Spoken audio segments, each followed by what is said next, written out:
क्या आपको पता है that you can actually bridge the gap between English and Hindi by using these English idioms for Hindi proverbs. Let's start with a popular Hindi proverb that I'm sure you've heard.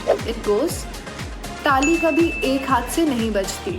इसको हम English में कहते हैं It takes two to tango.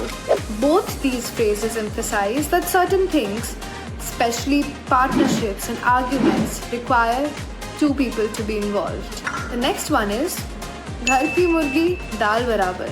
This proverb points out how familiar things are often undervalued.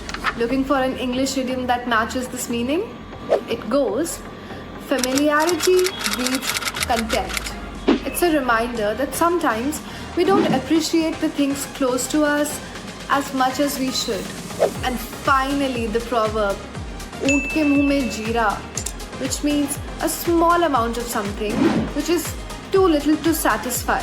Its English counterpart, a drop in the bucket. Both these idioms are used to describe situations where what is available or offered is too little to satisfy the need. Whether it's mastering idioms or speaking fluently and confidently, Clappingo is here to help. Book your trial at only ₹99 today.